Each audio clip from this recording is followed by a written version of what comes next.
Bonjour à tous, j'espère que vous allez excellemment bien et aujourd'hui on se retrouve pour parler cyclisme, pour faire la présentation d'une nouvelle épreuve avec Nokere Corse aujourd'hui, le retour du cyclisme en Flandre, le retour des pavés flandriens après l'interlude, je dirais la pause, Tirreno Paris-Nice, après le week-end d'ouverture Kurn-Bruxelles-Kurn, Omloop et Nieuwsblad et Grand Prix Samin.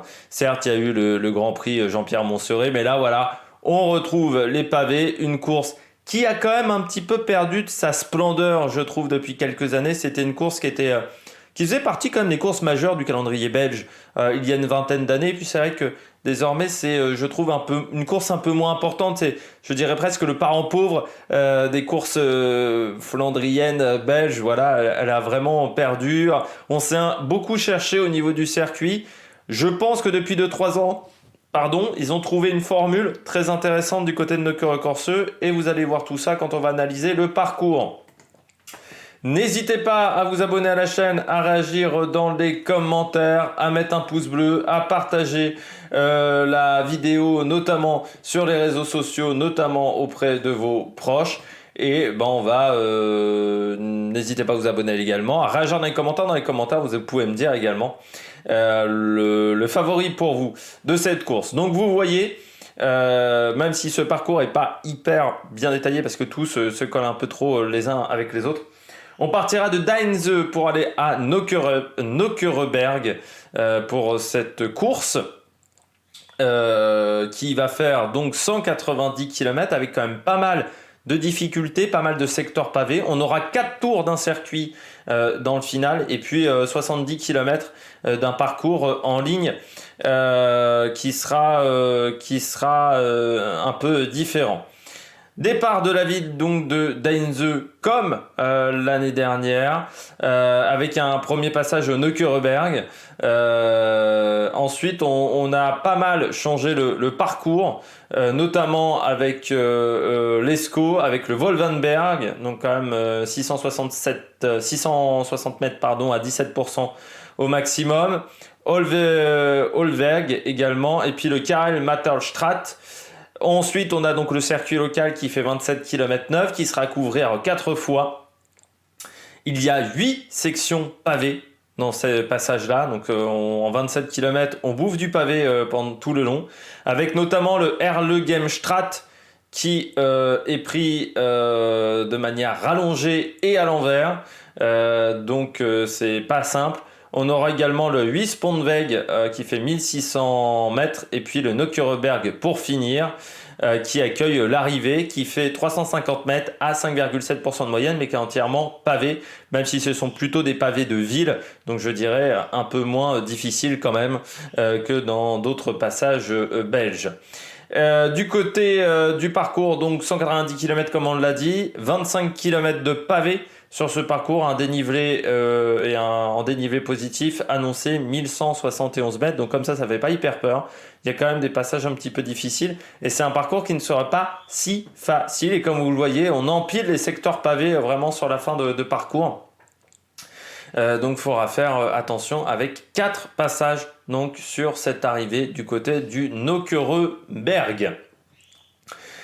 Du côté de la météo, soleil, 18 degrés, c'est presque des conditions estivales pour les Flandres, pour la Belgique, à ce moment-là de l'année. Un vent qui sera assez faible, maximum 10-15 km/h, encore une fois un petit peu comme sur Milan-Tourano, et qui ne devrait pas influencer la course. Ça se fera à la pédale. Autant vous dire que vu les coureurs qu'on a au départ, ça risque d'être une course où ça risque de se décanter assez tôt quand même, hein. Je pense, Nokere Corse cette année. On regarde le palmarès de cette épreuve dans l'histoire de Nokere Corse.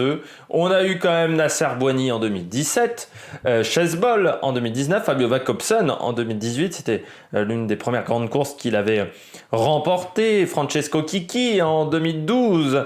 Kenny De Haas également, et puis Jo Plankaert en 95, Aurélien Clerc en 2002 devant Jan Kortz. C'est à partir de là que c'était un peu moins intéressant. Wouter Weiland également en 2008 devant Jürgen Roland et André Greppel. Chavanel, Sébastien Chavanel avait fait 3e en 2009. Et puis, donc dernier vainqueur français, Nasser Bouhanni. Et parmi les autres vainqueurs français, bien, il n'y en a pas d'autres. Il y avait Claude Magny qui avait fait deuxième en 73. Et tiens, Claudie Criquelion qui avait fait troisième en 81. Et Johan Capiot, qui avait fait deuxième en 91. Tiens, Johan Capiot, Amaury Capiot. Oui, il y a peu de coureurs français qui ont été performants sur cette course, comme assez souvent comme sur les courses flandriennes. Hein. Ça a rarement été notre spécialité. Nasser Bouhanni avait fait également troisième en 2014. Et Hugo Hofstetter a fait troisième en 2018 derrière Capiot et Jacobsen à l'époque. Damien Godin, l'année dernière, deuxième, derrière Ludovic Robidt. Damien Godin qui a pris sa retraite depuis du peloton. On passe désormais aux équipes présentes et aux favoris. Les équipes présentes de ce Necker et Corseux. Il y a Bingol, Quickstep, Bora, UAE, Trek, Groupama, Intermarché Israël, Cofidis, Lotto, DSM Alpecin, BNB Hotel Bardiani, Human Powerade Earth, avec notamment Colin Carpenter, Sport Vlaanderen, Arkea Samsic, Uno X, notamment Rasmus Stiller, et puis Tarteletto Isorex et Minerva Cycling, qui sont deux équipes de 3e division belge, avec notamment un Stefano Mousseou du côté de Minerva Cycling, qui est, je crois, le fils de Johan. Je vérifie ça quand même. C'est le fils de Johan Mousseou. Voilà, j'avais bien raison, et qui a 24 ans. Pour l'instant, pas un grand palmarès, hein, le fils de Johan Mousseou. Voilà, c'est pas le coureur avec le plus gros palmarès au monde. On passe aux favoris. Parmi les favoris, moi j'ai mis Tim Merlier, bien entendu, le sprinter belge, qui a quand même fait un début de saison correct, je dirais. Donc ça va être intéressant de le suivre. Il passe quand même bien les pavés, mais j'ai peur qu'il y ait un peu trop de kilomètres de pavés pour lui. J'ai mis Hugo Hofstetter, très puissant, le coureur français qui était présent notamment sur le Samin, toujours un coureur sur lequel il faut compter et il faudra faire attention à lui. J'ai mis également Arnaud Delis, le Belge, qui j'ai vu des résumés, des finales d'étapes de course de ce début de saison où j'ai trouvé très bon en Belgique. Donc j'attends de voir ce que ça va donner Arnaud Delis sur cette course, surtout qu'il sera bien entouré, notamment avec Roger Kluge, avec Thomas de Rent, également avec Thor Campenart. Donc voilà, Sébastien Grignard aussi. Donc une équipe intéressante du côté de la Lotto Soudal. Parmi les coureurs à suivre, j'ai mis Pascal Ackermann. Là aussi, hein, j'ai peur qu'il y ait un peu trop de kilomètres de pavés et surtout la montée finale soit un peu trop dure pour Pascal Ackermann. J'ai mis Max Walscheid, grand gabarit, l'allemand de la Cofidis. Ça peut également, pourquoi pas le faire.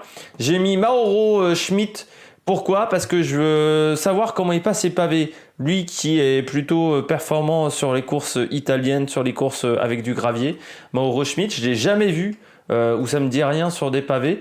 Donc je veux voir ce que ça peut donner pour le coureur suisse, qui est un coureur jeune. Hein.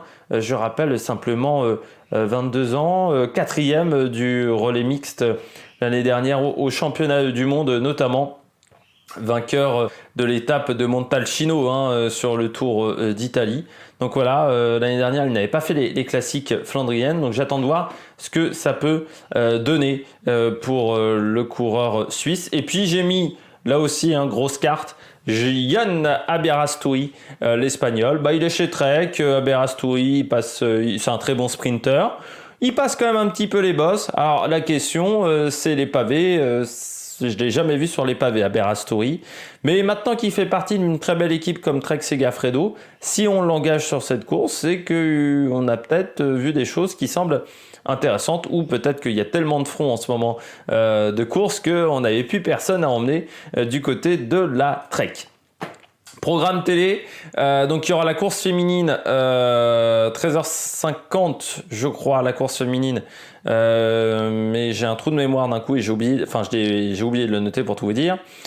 Du côté d'Eurosport 1, ça sera à 16h30 et sur GCN à partir de 15h30 Pour une fois que j'ai l'horaire de JCN, profitez-en. J'espère que vous avez aimé cette vidéo. N'hésitez pas à vous abonner à la chaîne, à réagir dans les commentaires, à mettre un pouce bleu, à partager la vidéo, notamment sur les réseaux sociaux, si vous pensez qu'elle peut intéresser votre proche.